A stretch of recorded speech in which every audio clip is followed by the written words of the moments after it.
It is the accumulated experience of all people. Words of my mother, Anne-Kaete Schepers. One of the credos I live by is that of a life worth living is a life worth documenting.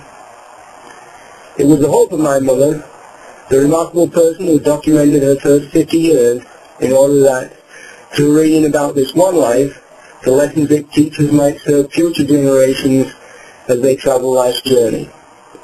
This episode recalls the day when the Pocklington household received the news that the king had died. Long live the Queen, Queen Elizabeth II. I shall never forget this terrible morning in 1952.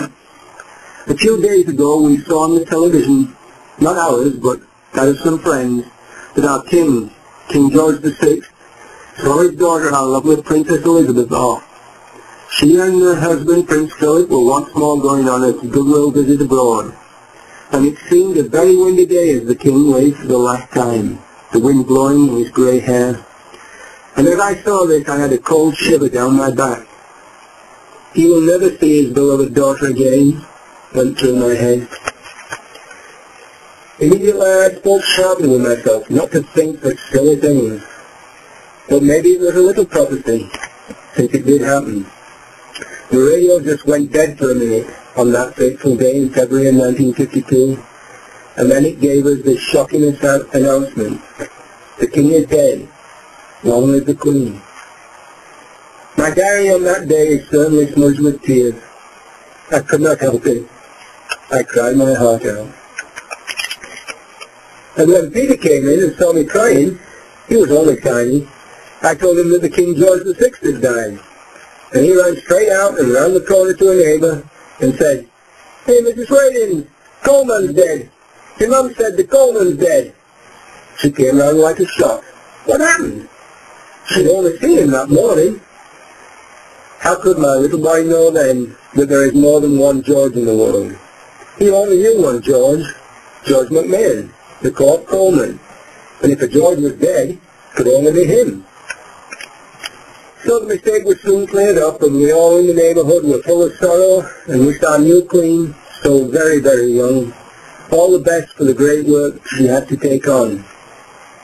God save the Queen.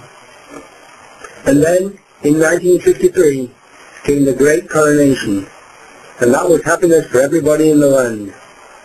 Everybody who had a television at that time, and that was not too many, invited as many people as they could to come and watch it. And so we went to Phyllis and Roy, together with a lot more people, to watch the wonderful coronation. And the whole village celebrated with a sport day for the children on the village green. And they all received a silver spoon from the town. Oh, that was a fantastic day. Very, very, very special. A wonderful day. And everybody went to the pictures that week after to see the Popping News film of the whole coronation in colour. Whoa, television was only black and white, and here one had the unforgettable sight in colour and in full panavision. It was so wonderful. Love you, Mom. Freedom, strength, and honour to you.